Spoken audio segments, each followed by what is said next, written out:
Bismillahirrahmanirrahim. Assalamu alaikum. Welcome back, students.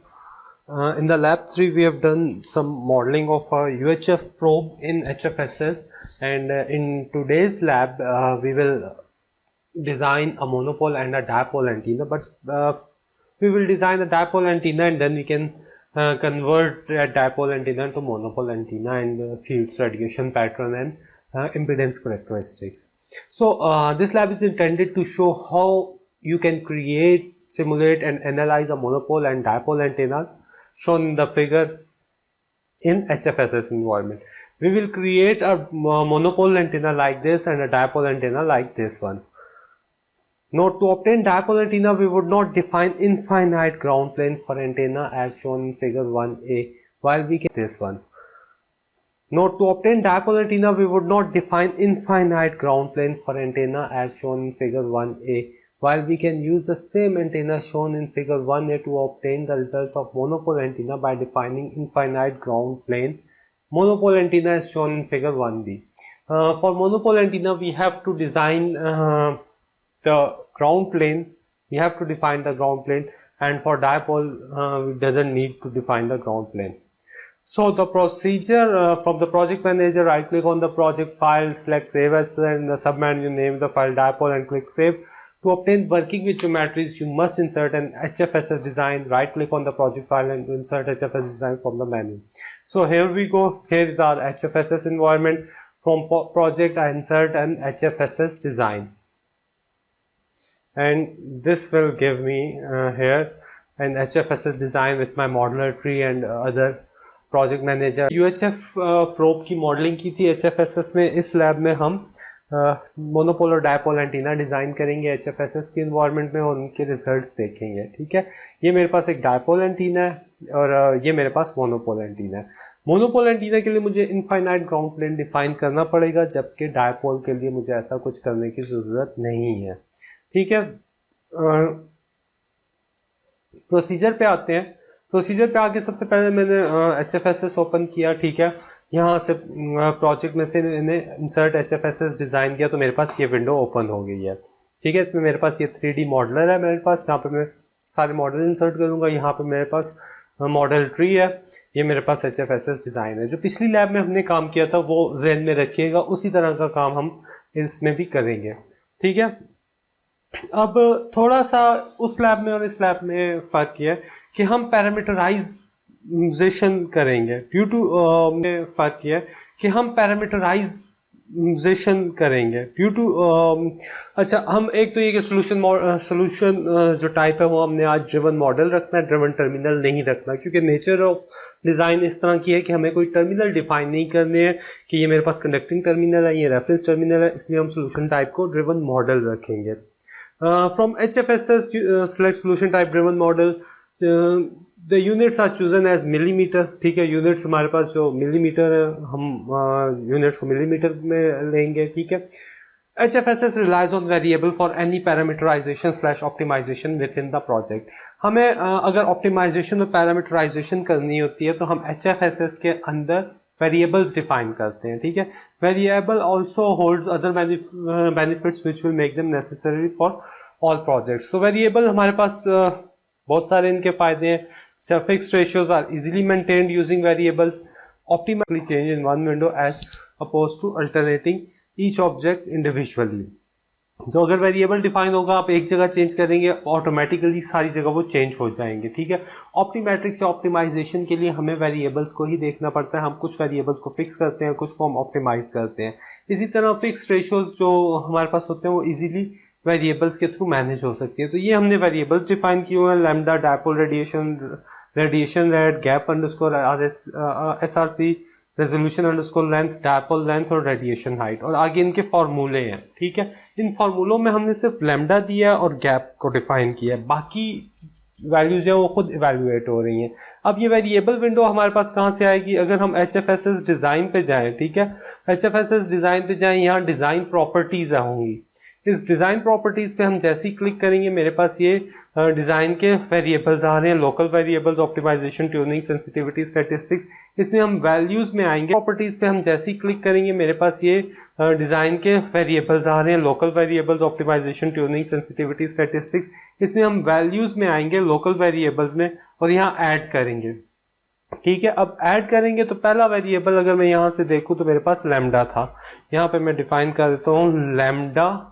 ठीक है, unit इसके मुझे यहाँ पे नहीं डिफाइन करने हैं। यहाँ पे यूनिट अगर आप लेते हैं ठीक है, वरना अगर वैल्यूज में मैं 10 mm लिख दूंगा और ओके करूंगा तो ऑटोमेटिकली यूनिट जो है वो mm में आ जाएगा। ठीक है, तो अगर मेरी मर्जी है मैं यूनिट यहाँ से चेंज करूँ तो भी mm में आ जाएंगे, मैं यहाँ पे डायरेक्ट वैल्यू दूँ तब भी mm में आ जाएंगे।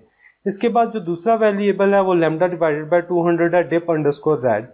तो ऐड करते हैं जी डिप अंडरस्कोर रैड और इसकी वैल्यू में हम जाएंगे लैम्डा डिवाइडेड बाय 200। तो डायपोल रेडियस आ रही है। ठीक है, सारी बात है, लैम्डा की वैल्यू mm में है तो ये सारी वैल्यूज ऑटोमेटिकली mm में चली जाएंगी।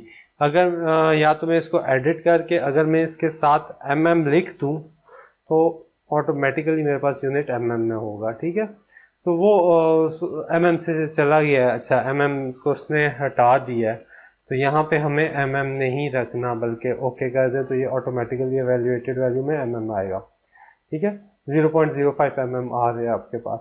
इसी तरह रेडिएशन रेड डिफाइन करना है हम लोगों ने। ऐड करें जी, यहाँ पे लिखें रेडिएशन अंडरस्कोर रेड और फॉर्मूला इसका देखते हैं। फॉर्मूला इसका है जी dipole under dip underscore red plus lambda divided by 4। Dip underscore rad को हमने लेना है। ठीक है, dip underscore rad cap lock नहीं rad plus brackets lambda divided by 4 और ब्रैकेट क्लोज। दोबारा चेक कर लेते हैं, dip underscore red plus lambda divided by 4, dip underscore red plus lambda divided by 4। Okay करें। अच्छा, अब एक्सपेक्टेड वैल्यू या एरर आ रहा है तो मेरे ख्याल में मैंने यहाँ पे dip underscore red plus LAMBDA lambda divided by 4 और मुझे यहाँ पे स्मॉल ब्रैकेट्स लगानी है। मैंने बड़ी ब्रैकेट्स यूज़ की थी तो इस वजह से एरर आ रहा था। जैसे ही स्मॉल ब्रैकेट्स लगाई हैं मेरे पास ये ठीक हो रही है। साथ साथ मुझे यहाँ फॉर्मूले नजर आ रहे हैं और ये मेरे पास वैल्यूएटेड वैल्यू आ रही है 2.55 mm की। ठीक है, अब गैप अंडरस्कोर SRC 0.125 तो 0.125 तो अब ऐड करते हैं अगेन गैप अंडरस्कोर SRC और वैल्यू है 0.125 mm की। ठीक है, ये एब्सोल्यूट वैल्यू है इसलिए हमने इधर mm दिया है ताकि मेरे पास यूनिट में mm आए। अब अगली जो हमारे पास है resultant length is equal to 0.475 into lambda. तो RES अंडरस्कोर लेंथ ऐड करते हैं RES अंडरस्कोर LENGTH लेंथ, ये आ रहा है फॉर्मूला इसका 0.475 इंटू लैम्डा। तो 0.475 इंटू LAMBDA लैम्डा। ओके करें, मेरे पास 4.75 आ रहा है। ठीक है, 4.75 आ गया।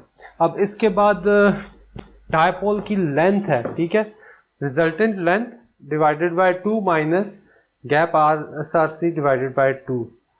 तो इस पे एंटर करते हैं ऐड डिप डायपोल लेंथ है डिप अंडरस्कोर LENGTH 2 दफा T आ गया। ठीक है, डिप अंडरस्कोर लेंथ आ गया। फॉर्मूला थोड़ा सा इसका लंबा है तो हम देखेंगे रिजल्टेंट लेंथ। ठीक है, इधर नीचे कर लें तो आपके पास ये लिखा हुआ आ रहा है RES underscore LENGTH resultant length. ठीक है, डिवाइडेड बाय 2 माइनस। ठीक है, 2 minus gap SRC divided by 2, 2 minus small bracket gap C divided by 2 small bracket close. तो इसको ओके करें, मेरे पास 2.3125 आ रहा है, ठीक है, 2.3125 ठीक हो, डिफाइन हो गया। अब रेडिएशन हाइट डिफाइन करनी है, ठीक है। इसी तरह अगेन ऐड में जाए, यहाँ पे मैं RAD_HEIGHT में रेडिएशन ज़रूरी नहीं है कि वही मैं पूरा रेडिएशन लिखूँ, मैंने रेड हाइट कर दिया, ठीक है। वेरिएबल्स है, वेरिएबल्स के नाम आप अपनी मर्जी से कुछ भी रख सकते हैं, इससे कोई फर्क नहीं पड़ता, ठीक है। Gap underscore SRC divided by 2 plus करते हैं गैप अंडरस्कोर SRC, ठीक है, गैप अंडरस्कोर SRC आ रहा है आपके पास, divided by 2 plus dipole length divided by 2 plus dipole underscore LENGTH dipole length plus LAMBDA lambda divided by 10। Okay करते हैं, 3.375 आपके पास वैल्यू आ रही है, जो कि बिल्कुल ठीक है। तो इस तरह ये हमारे पास, वैसे अगर देख लें तो हमारे पास जो एंटेना डिजाइनिंग के डायपोल एंटेना को डिजाइन करने के जो फॉर्मूले हैं, या जो मोनोपोल को डिजाइन करने के फॉर्मूले हैं, हमने उनके थ्रू वेरिएबल्स डिफाइन कर लिए हैं, ठीक है। अब ये सारे वेरिएबल्स हमने डिफाइन कर दिए हैं, इन वेरिएबल्स को यूज करते हुए हम लोग आगे चलेंगे। तो आप ये देख रहे हो वेरिएबल्स मेरे पास यहाँ पे लिखे हुए भी आ गए हैं, ठीक है। अब हम लोगों ने इन्हीं वेरिएबल्स को यूज करके अपना डिजाइन बनाना है। जहाँ पे हम एब्सोल्यूट वैल्यूज दे रहे थे, वहां पे हम डिजाइन बनाएंगे। Creating variables before defining the structure will allow the user to build geometry much faster than using a fix system. अच्छा, अगर हम डिजाइन से पहले वेरिएबल्स बना लें तो हमारे पास जो डिजाइन ज्योमेट्री होती है वो हमारे लिए बना। अच्छा, अगर हम डिजाइन से पहले वेरिएबल्स बना लें तो हमारे पास जो डिजाइन ज्योमेट्री होती है वो हमारे लिए बनानी काफी तेज हो जाएगी, काफी हम जल्दी से बना लेंगे। We will start creating a dipole antenna by drawing a cylinder button from the toolbar, ठीक है। Choose 3 arbitrary points in the drawing and the design। अच्छा, हम लोग कोई भी सिलेंडर से ड्रॉ करना शुरू करेंगे, हम एक आर्बिट्ररी पॉइंट्स के साथ एक सिलेंडर बनाएंगे, ठीक है। इन पॉइंट्स को जाके फिर हम प्रॉपर्टीज में जाके चेंज कर देंगे, ठीक है। और follow the format below for the structure size, give the name dip1 to this object. जो हम पहला सिलेंडर बनाएंगे उसको हम dip1 का नाम दे देंगे।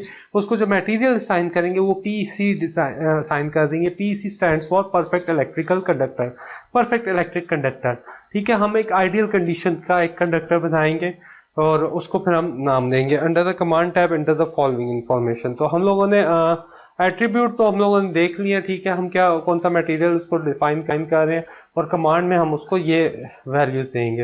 रेडियस में dip_red और हाइट में dip_length।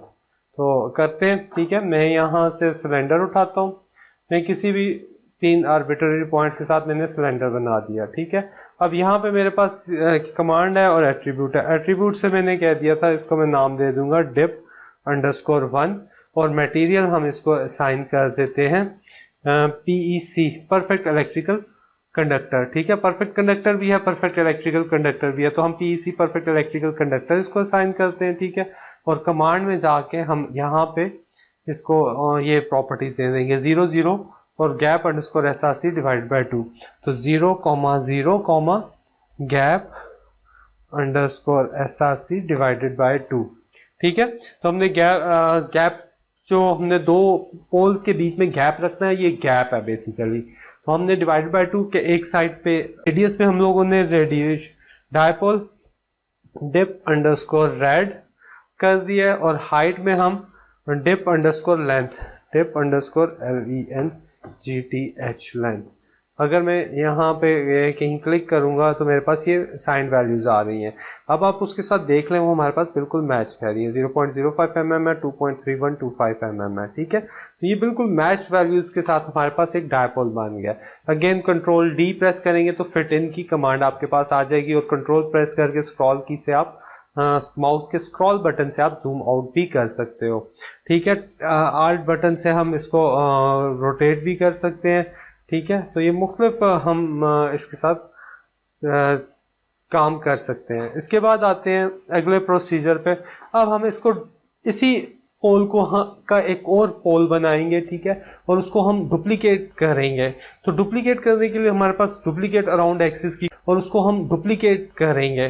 तो डुप्लीकेट करने के लिए हमारे पास डुप्लीकेट अराउंड एक्सिस की कमांड है, ठीक है। तो यहाँ पे हम टोटल नंबर 2 कर देंगे, duplicate around x axis 180 degree पे इसको हम डुप्लीकेट कर देंगे। तो अब HFSS में जाएं, इसको मैंने क्लिक किया, यहाँ से ही राइट क्लिक करके मैं एडिट में जाके यहाँ से डुप्लीकेट अराउंड एक्सिस में चला जाता हूँ, ठीक है।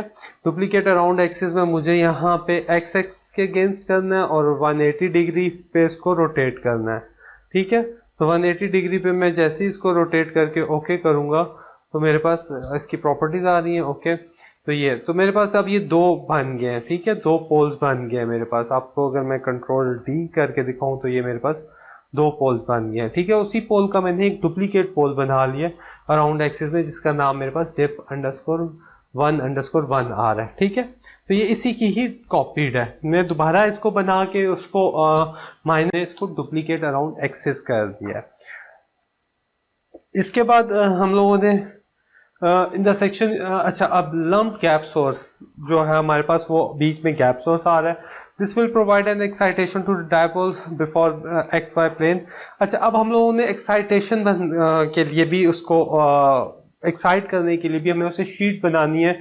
शीट आपको पता है एक 2D ऑब्जेक्ट होगा, तो हम एक रेक्टेंगल बनाएंगे, ठीक है, इन पॉइंट्स के साथ, ठीक है।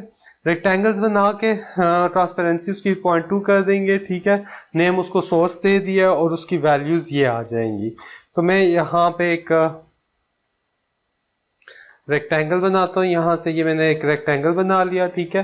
रेक्टेंगल के एट्रीब्यूट्स में आ जाए, एट्रीब्यूट्स में आके मैंने इसको जो ट्रांसपेरेंसी है वो 0.2 की दे दी है, ठीक है। और नाम इसको दे दिया सोर्स का, SOURCE सोर्स का दे दिया, और मॉडल आ गया, ओके। तो ये मेरे पास एक इसको दे दिया सोर्स का, SOURCE सोर्स का दे दिया, और मॉडल आ गया, ओके। तो ये मेरे पास एक रेक्टेंगल है। अब क्रिएट रेक्टेंगल पे मैं डबल क्लिक करूंगा तो मेरे पास इसकी कमांड प्रॉपर्टीज ओपन हो रही हैं। अब यहाँ से कमांड प्रॉपर्टीज में मैंने इसको ये दे देना है 0 minus dipole radiation minus gap_SRC divided by 2। तो करके देखते हैं जी, यहाँ पे 0, ठीक है, minus gap_SRC comma,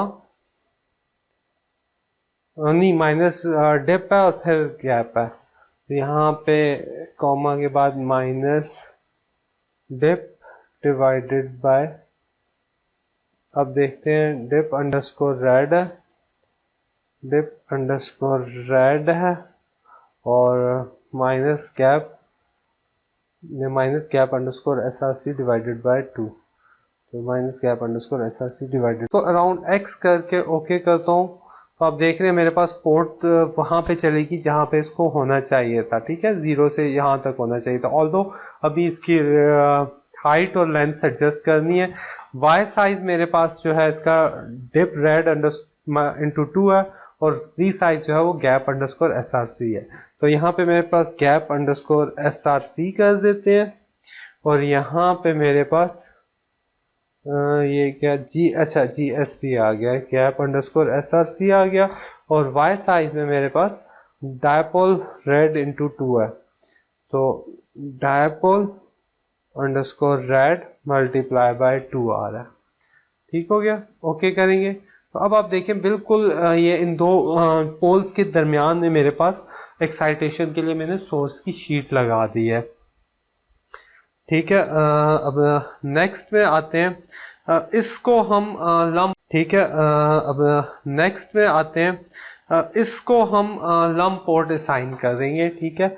lump port assign करेंगे और हम फिर इसमें लाइन ऑफ इंटीग्रेशन भी डिफाइन करेंगे, ठीक है।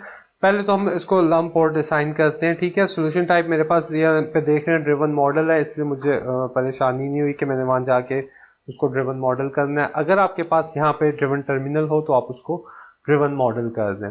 मैं अब यहाँ पे जाऊंगा असाइन एक्साइटेशन में, मैं यहाँ पे चला गया लम्प पोर्ट पे, ठीक है।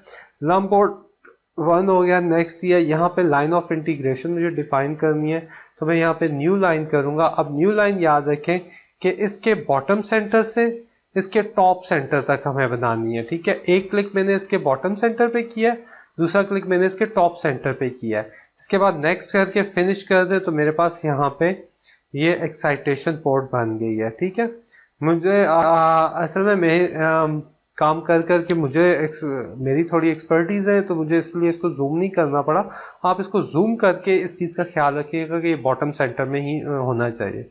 बॉटम सेंटर से टॉप सेंटर तक हमने लाइन ऑफ इंटीग्रेशन डिफाइन करके उसको ओके करके हम लोगों ने एक्साइटेशन पोर्ट बनाई है। ठीक है, अब एक्साइटेशन पोर्ट बनाने के बाद हम लोगों को पोर्ट सोर्स और वो बाकी इम्पीडेंस वैल्यूज हमने 50 ओम्स ही रखी हैं, हमें 50 ओम्स ही चाहिए। ठीक है, इंटीग्रेशन लाइन हमने डिफाइन कर दी है। अब हमें रेडिएशन बाउंड्री बनानी है। रेडिएशन बाउंड्री के लिए आपको to obtain best result a cylindrical air boundary is defined with a distance of λ/4। तो हमें जो रेडिएशन बाउंड्री का डिस्टेंस डिफाइन करना होता है वो λ/4 के हिसाब से करना होता है। ठीक है, रेडिएशन हाइट और देख लें, और इसका रेडिएशन रेडियस और रेडिएशन हाइट इंटू 2, तो ये हमने इस हिसाब से डिफाइन किया हुआ है। ठीक है, तो हम लोग ये अब डिफाइन करेंगे रेडिएशन बाउंड्री। हम लोगों को सिलेंड्रिकल रेडिएशन बाउंड्री बनानी है। तो सिलेंड्रिकल रेडिएशन बाउंड्री बनाने के लिए अगेन मैं इसको पहले कंट्रोल डी करता हूँ। ठीक है, मैंने यहाँ एक सिलेंडर बना दिया 3 आर्बिट्ररी पॉइंट्स के साथ। इसका जो मटेरियल है वो एयर है। ठीक है, नाम इसको रेडिएशन दे दें, रेडिएशन बाउंड्री है, चलें हम इसको रेडिएशन का नाम दे देते हैं। मटेरियल में इसको एडिट करके एयर सिलेक्ट कर लेता हूँ कि मेरे पास जो रेडिएशन बाउंड्री में मटेरियल है वो एयर आ रहा है। ठीक है, डिस्प्ले वायर फ्रेम करते हैं तो वेल एंड गुड, नहीं करते तो आपकी मर्जी है। ठीक है, वायर फ्रेम से ये होता है कि जरा मुझे इसके अंदर का स्ट्रक्चर नजर आता रहेगा। अच्छा, पोजीशन पे देख लें, एट्रीब्यूट कमांड में आगे 0 0 माइनस रेडिएशन अंडरस्कोर हाइट, तो 0 0 कमांड में आगे 0 0 माइनस रेडिएशन अंडरस्कोर हाइट, तो 0 0 minus red underscore HEIGHT height. हम लोगों ने मेरे ख्याल में रेडिएशन हाइट को रेड अंडरस्कोर हाइट डिफाइन किया था। तो अब देख ले -3.375 जो उसकी वैल्यू थी वो यही आ रही है। ठीक है, एक्सिस Z के अगेंस्ट रेडियस जो है रेडिएशन अंडरस्कोर रेड है। ठीक है, और रेडिएशन अंडरस्कोर हाइट इंटू 2 है। तो रेडियस जो है वो रेडिएशन अंडरस्कोर रेड है।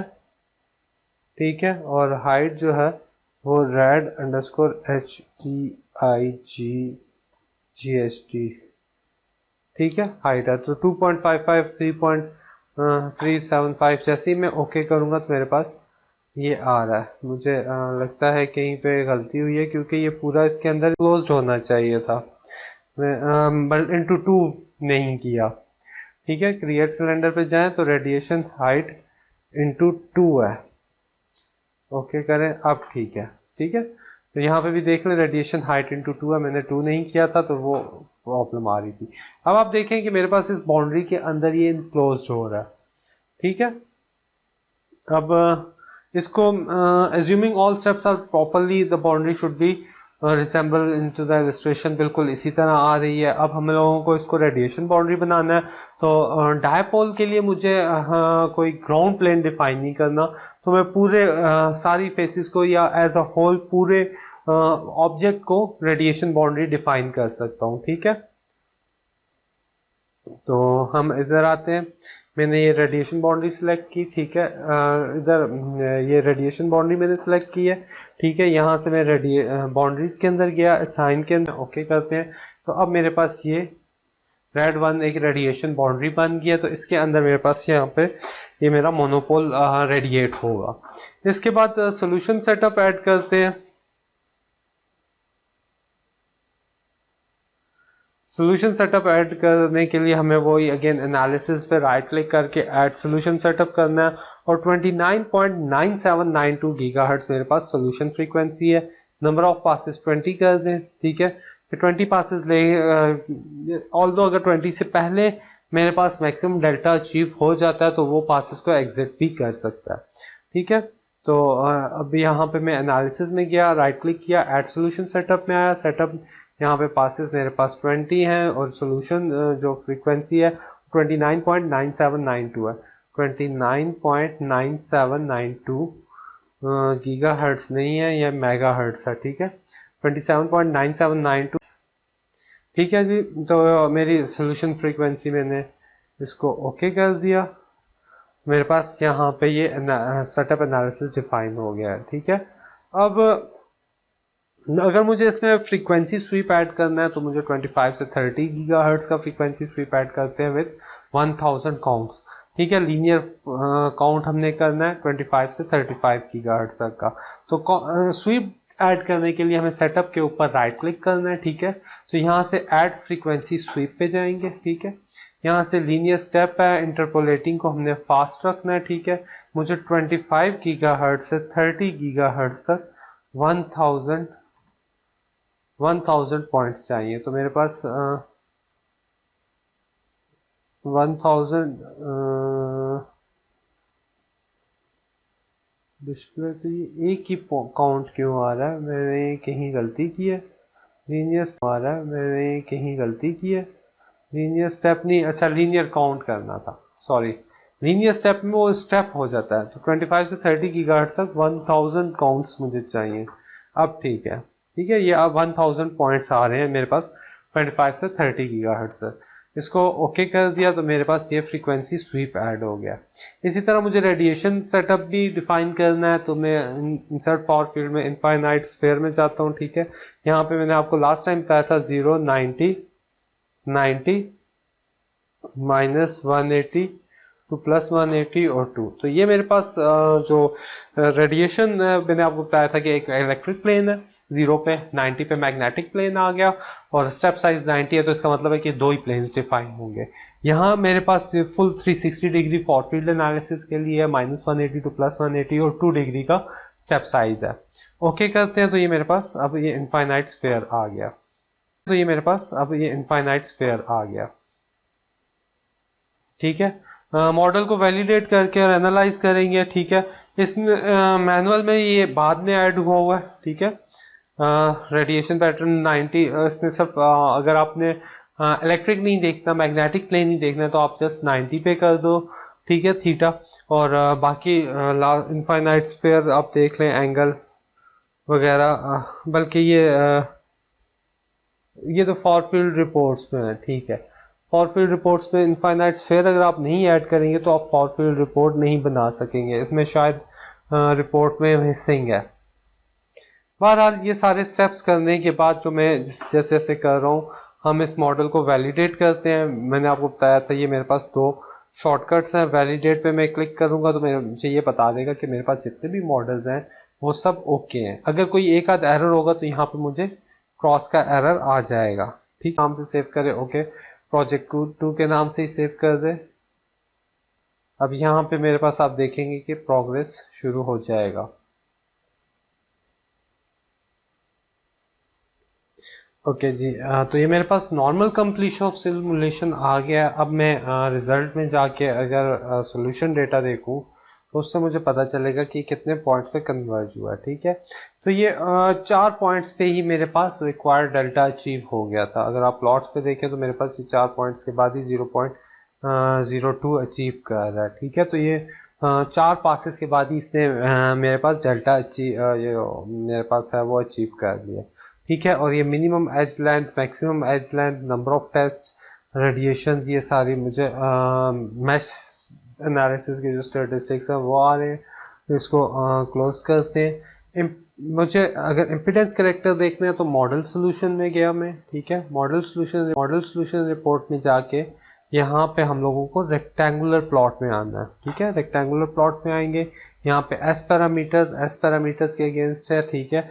जैसे ही मैं न्यू रिपोर्ट करूंगा तो मुझे ये बता रहा है कि 29.92 पे ये कन्वर्ज कर रहा है। जो मिनिमम वैल्यूज है वो 29.92 पे आ रही है, जो कि बिल्कुल ठीक है, ठीक है। ये मेरे पास इम्पीडेंस आ गया। और मुझे किस चीज़ के प्लॉट्स देखने हैं, ठीक है। इम्पीडेंस कैरेक्टरिस्टिक्स, जी पैरामीटर, ठीक है। IM और RE को भी देखना है तो वो भी मैं प्लॉट कर सकता हूँ, ठीक है। इसी तरह मैं रिजल्ट में जाऊंगा, सोल्यूशन रेक्टेंगुलर प्लॉट में जाएं, यहाँ पे आपके पास आउटपुट वेरिएबल्स में आपके पास लैम्डा और ये सारे आपके पास आ रहे हैं, ठीक है। तो मुझे जी पैरामीटर प्लॉट करना है, तो मैं इम्पीडेंस पैरामीटर dB10 या 20 में रखना है, मुझे यूनिट मेरे ख्याल dB10 में रखना है। जी पैरामीटर प्लॉट करना है, तो मैं इम्पीडेंस पैरामीटर dB10 या 20 में रखना है, मुझे यूनिट मेरे ख्याल dB10 में रखना है। dB20 नहीं, dB10 होता है। तो न्यू रिपोर्ट करेंगे तो ये मेरे पास इम्पीडेंस कैरेक्टरिस्टिक्स मैप हो रहे हैं, जो कि अगेन 29 पे आपको नज़र आ रहा है कि 29.9 पे मेरे पास ठीक है आ रही है वैल्यूज इसकी। 18 पॉइंट समथिंग आ रही, 18.5 आएगी या बिलो आएगी, बिलो 14 ठीक है। अगर बिलो सॉरी अबव 14 ठीक है, ठीक है, अबव 14 आ रहा है तो इट्स ओके, आप ठीक है। आप 18.25 में आपके इम्पीडेंस कैरेक्टरिस्टिक्स जी कर जो कैरेक्टरिस्टिक्स है वो बिल्कुल ठीक है। इसी तरह अगर मुझे गेन को देखना है तो मैं यहाँ से गेन भी देख सकता हूँ, ठीक है। उसके बाद गैमा, VSWR और एस पैरामीटर्स हमने देख लिए, वाई पैरामीटर्स देखने हैं, या जो भी हम लोगों को पैरामीटर देखने हैं। VSWR की हर्ट पे 3 से नीचे आने शुरू हो गया है, 2 से नीचे मेरे पास इधर आ रही है, और यहाँ पे तो हम लोगों ने VSWR देखी थी 1 तो आइडियल केस पे आएगी, तो अगर ये 2 से बिलो है तो ये बहुत अच्छी VSWR आ रही है, ठीक है। इम्पीडेंस कैरेक्टरिस्टिक्स पे आपको याद होगा कि हमने माइक्रोवेव इंजीनियरिंग में ये VSWR के कंसेप्ट बहुत अच्छी तरह पढ़े हुए हैं, ठीक है। ये रिजल्ट्स देखने के बाद अब मैं फॉर फील्ड रिपोर्ट देखूंगा, तो मैं यहाँ क्रिएट फॉर फील्ड रिपोर्ट पे आया। अगेन मुझे यहाँ पे रेडिएशन पैटर्न देखना है, रेडिएशन पैटर्न में गेन के अगेंस्ट बनाता हूँ, gain total function none, new report करेंगे, ठीक है। तो ये डायपोल का मेरे पास आ रहा है, ठीक है। एक मैग्नेटिक प्लेन पे, इलेक्ट्रिक प्लेन पे है। तो डायपोल आपको पता है, डायपोल का नाम ही इसी वजह से दिया जाता है कि ये 2 पोल्स बना रहा होता है। रेडिएशन पैटर्न आपको बिल्कुल वही चीज बता रहा है कि इसके 2 पोल्स बन रहे हैं, ठीक है। तो यहाँ पे हमारी ये डायपोल की लैब कंप्लीट होती है, अब पोल्स बन रहे हैं, ठीक है। तो यहाँ पे हमारी ये डायपोल की लैब कंप्लीट होती है, अब इसी स्ट्रक्चर को हमने मोनोपोल में बनाना है, ठीक है। तो मैं मॉडल पे अगर जाऊंगा तो मेरे पास ये डायपोल मेरे पास बना हुआ नजर आ रहा है। मैं इस तरह करता हूँ कि मैं न्यू प्रोजेक्ट बना लेते हैं, ठीक है।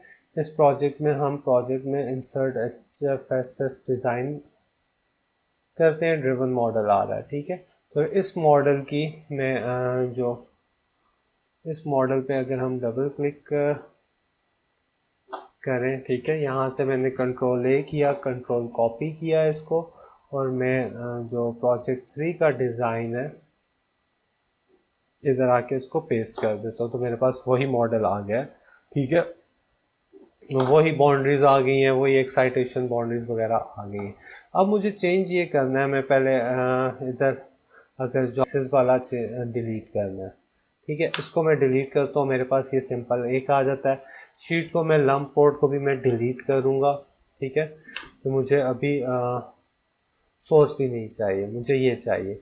इसको मैं जो डिप है इसको मैं मॉडिफाई कर देता हूँ, ठीक है। राउंड एक्सिस को मैंने डिलीट कर दिया, क्रिएट सिलेंडर पे आगे 0 0 और 0 पे कर देते हैं, ठीक है। 0 0 0 पे चला गया। इसी तरह मैं यहाँ से सर्कल बना रहा हूँ, ठीक है। सर्कल में कवर लाइंस एट्रीब्यूट्स में मेरे पास अगेन अगर आप यहाँ पे 0.2 देना चाहते हैं, ठीक है, ट्रांसपेरेंसी आ जाएगी 0.2 की। नेम सर्कल 1 देते हैं, या इसको भी चले मैं सोर्स कर देता हूँ, ठीक है। सोर्स कर दिया, ये मेरे पास सर्कल आ गया, ठीक है। शीट में क्रिएट सर्कल पे किया, पैरामीटर्स मुझे वही देने हैं 0 0 0, ठीक है। रेडियस जो है वो मेरे पास डिप अंडरस्कोर रेड है पे किया, पैरामीटर्स मुझे वही देने हैं 0 0 0, ठीक है। रेडियस जो है वो मेरे पास डिप अंडरस्कोर रेड है, ठीक है। ओके करें तो ये मेरे पास बिल्कुल, अगर आप देखेंगे ये सोर्स अब बिल्कुल इसके नीचे मेरे पास प्लेस हो गया, ठीक है। यही सोर्स मेरे पास इसके बिल्कुल नीचे आ गया। तो अब इस सोर्स को मैंने एक्साइटेशन पोर्ट बनाना है, तो मैं इसी तरह इस पे एडिट, यहाँ पे मैं साइन एक्साइटेशन करके यहाँ से भी लंप पोर्ट पे जा सकता हूँ, ठीक है। नम पोर्ट मेरे पास आ रही है 1 1। नेक्स्ट किया, यहाँ पे इंटीग्राइन मुझे लाइन ऑफ इंटीग्रेशन मुझे डिफाइन कर दी है बॉटम सेंटर से टॉप सेंटर, क्योंकि सर्कल है तो इसमें बॉटम सेंटर से टॉप एक ही जैसा आएगा। इंटीग्रेशन लाइन डिफाइन करने के बाद इम्पीडेंस मुझे 50 ओम ही रखी है और ओके मैं करता हूँ तो ये मेरे पास डिफाइन हो गई है। ठीक है, एनालिसिस और रेडिएशन सेटअप अच्छा नहीं है। अब एक्साइटेशन पोर्ट पे मेरे पास इसको मैं रेडिएशन बाउंड्री को मैं डिलीट करूँगा। रेडिएशन बाउंड्री को इसलिए डिलीट करूंगा कि मुझे यहाँ पे बनाना है ग्राउंड प्लेन भी बनाना है, और ये जो मेरे पास है रेडिएशन बाउंड्री है तो ये इसके हिसाब से बहुत बड़ी भी है। तो रेडिएशन पे डबल क्लिक करें, क्रिएट सिलेंडर पे क्लिक करें तो position minus radiation underscore height की जगह, ठीक है, क्योंकि रेडिएशन हाइट उसकी डबल थी तो मैं डिवाइडेड बाय 2 करूँगा तो मेरे पास नॉर्मल हो जाएगी। ठीक है, वो बिल्कुल अपनी जगह पे आ गई है। ठीक है, लैम्डा बाय 4 का डिस्टेंस आ रहा है और वो इधर आ गई है, और नीचे से मैंने उसको ऊपर उठा दिया है। अब इसकी हाइट जो है अगेन वो उसके डायपोल के हिसाब से, मोनोपोल के हिसाब से अगेन ज़्यादा है, तो मैं डबल क्लिक करूँगा, रेडिएशन हाइट इंटू 2 की जगह रेडिएशन हाइट रख दूँगा, ओके करूँगा तो मेरे पास ये रेडिएशन हाइट आ गई है। ठीक है, अब मेरे ठीक है, अगर मैं इसको इस तरह रखूँ तो नहीं, मेरे पास ये थोड़ा सा ऊपर जा रहा है, ये थोड़ा सा नीचे है और ये थोड़ा सा ऊपर है, तो इसको मुझे अगर 0 0 0 पे रखूँगा तो बिल्कुल उसके साथ इंटरसेक्ट होगा। थोड़ा सा मुझे इसको नीचे रखना है तो मैं क्रिएट सिलेंडर पे डबल क्लिक करें, यहाँ पे radiation underscore height divided by 4 करें, ओके करें। अब ठीक है, ठीक है, अभी भी थोड़ा सा मगर इम्पोज कर रहा है, ठीक है, -4 से -5 डिवाइडेड बाय 5 करके देखते हैं, ओके ठीक है, अब मिड में आ रहा है ऑलमोस्ट। ठीक है, और रेडिएशन रेडियस जो है वो काफ़ी ज़्यादा है, डबल क्लिक करें, रेडिएशन रेडियस भी डिवाइडेड बाय, या रेडिएशन रेडियस ठीक है, रेडिएशन रेडियस ठीक है, रेडिएशन रेडियस का मसला नहीं है। ठीक है, अब ये बाउंड्रीज आ रही हैं, अब इस पे मुझे अगेन सिलेक्ट फेसेस करना है, मुझे टॉप वाला और ये वाला सिलेक्ट करना है, बॉटम वाला मैंने सिलेक्ट नहीं किया। ठीक है, बॉटम वाला हमारे पास सिलेक्टेड नहीं है, मैंने टॉप वाला सिलेक्ट किया, बॉटम वाला सिलेक्ट नहीं किया। ठीक है, तो टॉप वाला और साइड वाला सिलेक्ट करके मैं बाउंड्रीज में गया, असाइन करके मैंने इसको रेडिएशन बाउंड्री असाइन कर दी। अब मेरे पास जो रेडिएशन बाउंड्री है वो ऊपर वाली है, ठीक है, और बॉटम में नहीं है, क्योंकि बॉटम में मुझे ग्राउंड प्लेन डिफाइन करना है। तो अब मैंने बॉटम वाली फेस सिलेक्ट की है। ठीक है, बॉटम वाली फेस सिलेक्ट करके मैं बाउंड्रीज में गया, असाइन में गया, यहाँ फाइनाइट कंडक्टिविटी में आया। ठीक है, मुझे ये इनफाइनाइट ग्राउंड प्लेन डिफाइन करना है, यूज मटेरियल कर ले तो यहाँ पर मुझे अगेन PEC कर लेते हैं या कॉपर कर लेते हैं, okay, infinite ground plane define कर दिया, okay. PEC can be use in infinite consider perfect electrical boundary. अच्छा, PEC नहीं रख सकते हैं हम, फिर कॉपर रख देते हैं।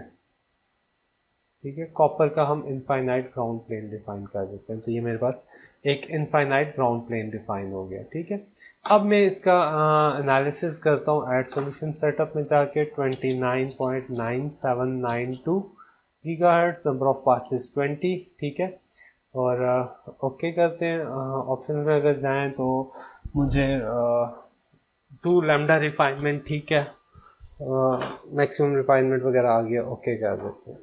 ठीक है, एनालिसिस से पहले अगर मैं इसका वैलिडेशन चेक करूं, हर चीज़ ठीक है, ओके है, ठीक है, कोई भी चीज़ में आउट ऑफ पैरामीटर्स नहीं है। तो ऐड फ्रीक्वेंसी स्वीप अगेन मुझे 25 से 30 तक का करना है, लीनियर स्टेप की जगह कर लें। यहाँ पे मुझे 1000 काउंट चाहिए और स्वीप टाइप मुझे फास्ट चाहिए। तो ये मेरे पास फ्रीक्वेंसी स्वीप ऐड हो गया। उसके बाद रेडिएशन सेटअप ऐड कर लें, इनफाइनाइट फॉरफील्ड स्क्वायर में जाए, 0 90 90 -180 to +180 और 2 कर दें, ओके कर दिया। तो ये मेरे पास रेडिएशन सेटअप भी आ गया। इस मॉडल को मैं एनालाइज करता हूँ। एनालाइज से पहले अगेन वो मुझसे सेव करने का पूछेगा, प्रोजेक्ट 3 करके मैं इसको सेव करता हूँ। तो ये मेरे पास अब एनालिसिस शुरू हो गया। अच्छा जी, इसमें थोड़ी सी वार्निंग आ रही है, ऑल्दो मेरे पास नॉर्मल कंप्लीशन हुई है।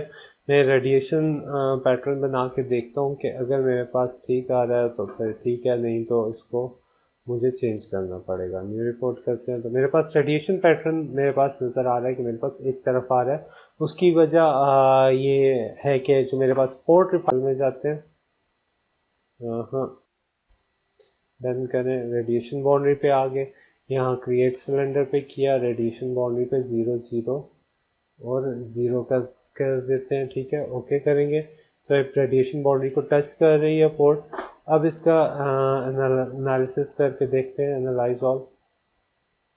ठीक है, अब मेरे पास एनालिसिस शुरू है। इसको मैं अगर क्लियर मैसेजेस करूं,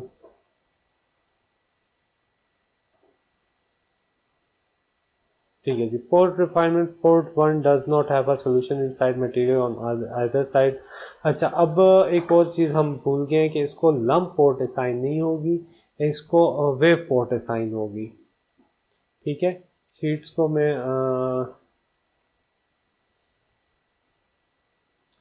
मुझे याद नहीं रहा।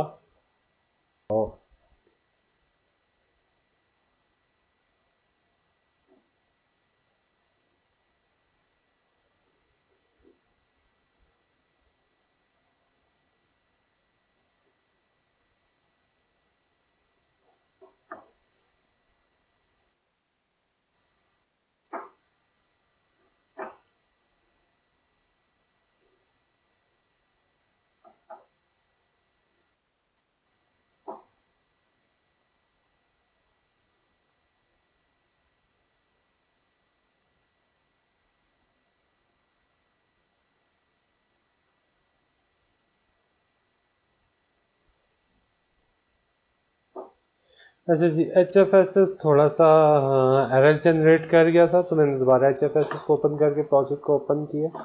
ठीक है, इसमें अब हम यहाँ पे करते हैं एक्साइटेशन ने यहाँ पे 1 को एरर जनरेट कर गया था, तो मैंने दोबारा एच एफ एस एस को ओपन करके प्रोजेक्ट को ओपन किया। ठीक है, इसमें अब हम यहाँ पे करते हैं एक्साइटेशन ने यहाँ पे 1 को डिलीट किया। ठीक है, शीट्स के ऊपर गया, अनअसाइन के ऊपर सोर्स पे राइट क्लिक किया, असाइन एक्साइटेशन वेव पोर्ट किया, वेव पोर्ट बंद कर दिया, इंटीग्रेशन लाइन न्यू डिफाइन कर दे, जूम करते हैं इसको।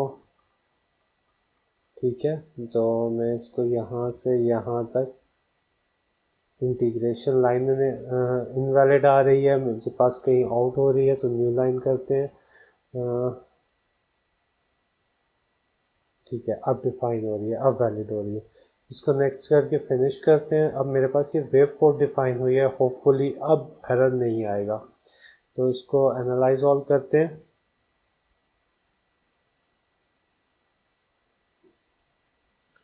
ओके, अब solution inside material on either side. वो मेरे पास बाउंड्री टच कर रही है, इस वजह से तो नहीं कि ये दे रहा।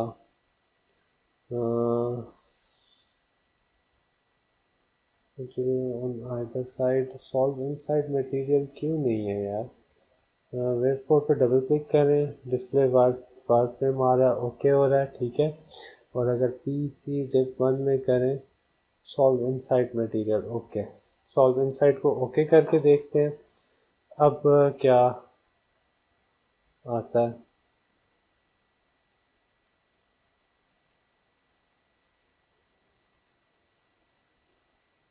पोर्ट 1 डज नॉट हैव यार, ये पोर्ट 1 का मेरे ख्याल में मैंने radiation bond cylinder solve can not assign solve with perfect electrical conductor. अच्छा, परफेक्ट इलेक्ट्रिकल कंडक्टर में सॉल्व इनसाइड नहीं हो सकता, इसीलिए मुझे ये एरर आ रहा है। तो मैं इसका जो मटेरियल है वो परफेक्ट इलेक्ट्रिकल कंडक्टर को चेंज करके कॉपर करता हूँ।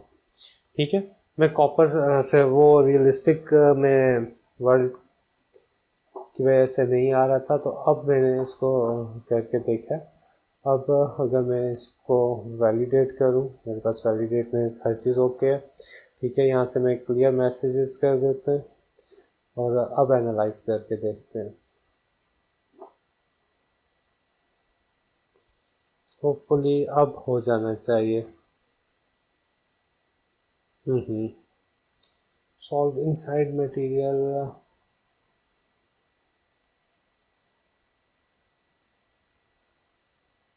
ओके,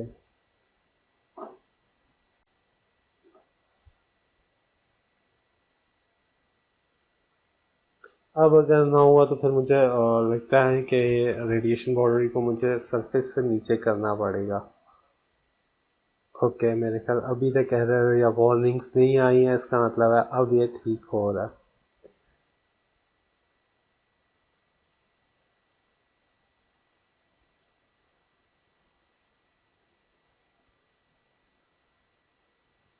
और मुझे लगता है कि रेडिएशन बाउंड्री को भी हमें नीचे करना पड़ेगा।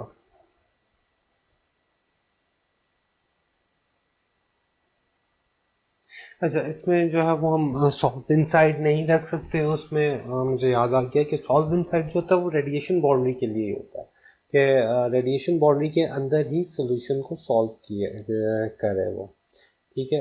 कंट्रोल डी करें तो मुझे आई थिंक रेडिएशन बाउंड्री का डिस्टेंस जो है वो हमें बना करे वो, ठीक है। कंट्रोल डी करें तो मुझे आई थिंक रेडिएशन बाउंड्री का डिस्टेंस जो है वो हमें बनाना पड़ेगा। तो रेडिएशन बाउंड्री पर डबल क्लिक करें तो अगर मैं ज़ीरो की जगह में -1 mm करके देखता हूँ, ठीक है। -1 mm ऑलमोस्ट, अगर मैं इसको थोड़ा सा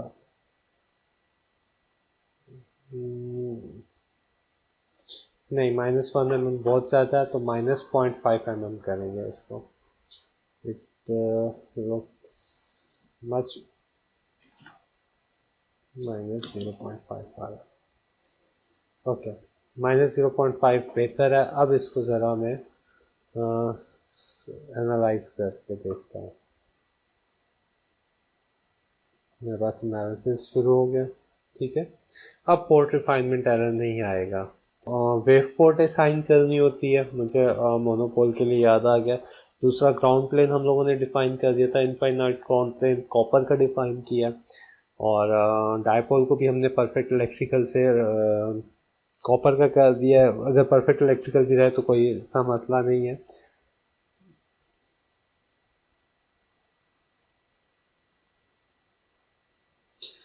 वो लम पोर्ट के लिए आई थिंक इस सरफेस को टच करना ज़रूरी होता है मटेरियल का, तो वेव पोर्ट में नहीं होता। तो अब हमारे पास वो पोर्ट रिफाइनमेंट एरर भी नहीं आएगा, जो पहले वार्निंग शो हो रही थी कि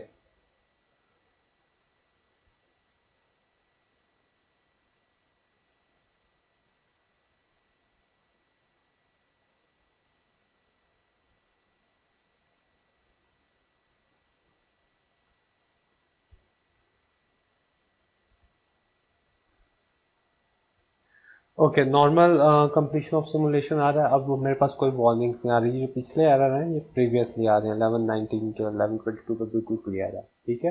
अब एनालिसिस हमारे पास कंप्लीट हुआ है, तो मैं रिजल्ट्स में जाके रेडिएशन पैटर्न पर डबल क्लिक करूंगा तो मेरे पास रेडिएशन पैटर्न आ रहा है, ठीक है।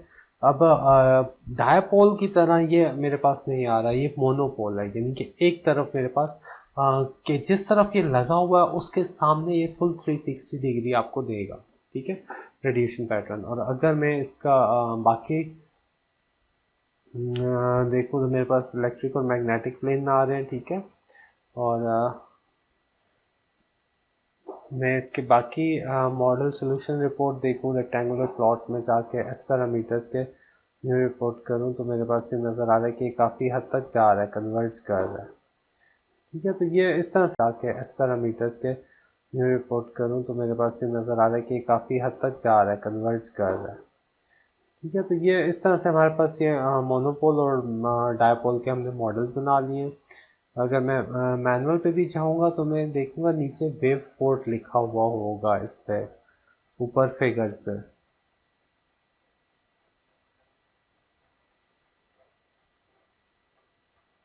ठीक है, ये देख रहे हो ये वेव पोर्ट लिखा हुआ है। जो हम गलती कर रहे थे वो यही था कि हमने इसको लंप पोर्ट नहीं वेव पोर्ट बनाना था। ये वेव पोर्ट बना के एक कंडक्टर रख के मैंने इसको ग्राउंड प्लेन डिफाइन करके किया, तो मेरे पास ये आ गया। अच्छा, अगर इन केस के मैं सारी रेडिएशन बाउंड्री डिफाइन करता हूँ फिर क्या होता है? ठीक है, मैं डिलीट कर देता हूँ इसको भी और इसको भी। मैंने ग्राउंड प्लेन डिफाइन किया था। ठीक है, अब मैं select object as a object को मैं असाइन करके रेडिएशन बाउंड्री असाइन कर रहा हूँ। ठीक है, ओके। मैं मॉडल की वैलिडेशन चेक करता हूँ, बिल्कुल ठीक आ रहा है। ओके करते हैं, यहाँ पे क्लियर मैसेज करते हैं, उसको एनालाइज करते हैं।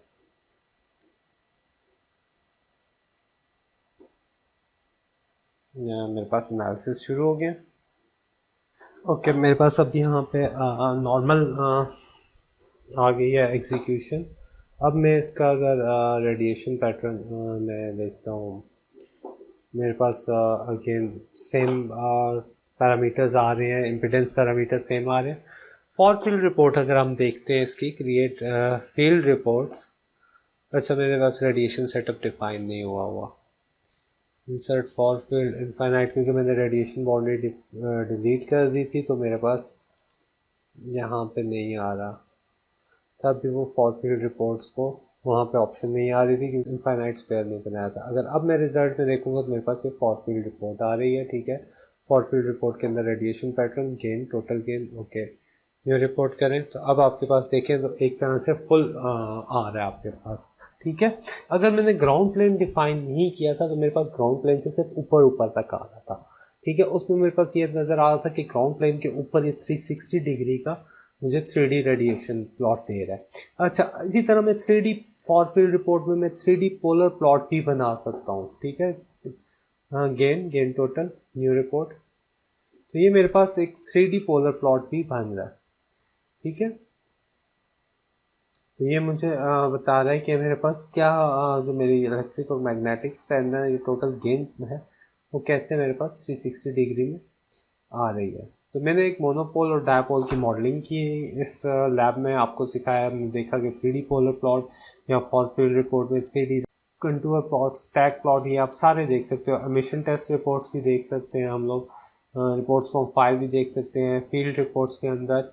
अगेन पोलर प्लॉट आपने देखना है या 3D पोलर प्लॉट देखना है तो हम लोग यहाँ पे आपके पास सारे कैलकुलेटर एक्सप्रेशंस, कॉम्प्लेक्स या डिज़ाइन, तो डिज़ाइन का हम लोग देख लेते हैं वॉल्यूम 1 डिप 1। ओके, ये मेरे पास इसके पोलर प्लॉट्स की वैल्यूज आ रही है रेडिएशन में। खैर, मगर ज़्यादातर जो हमारे पास होता है वो रेडिएशन पैटर्न आ रहा होता है और बाकी पैरामीटर्स आ रहे होते हैं। तो ये दोनों मॉडल आपने बनाने हैं। ठीक है, मैनुअल में इसकी रिपोर्ट्स लगानी है, अटैच करनी है और जो सारा प्रोसीजर है वो आपने करना है।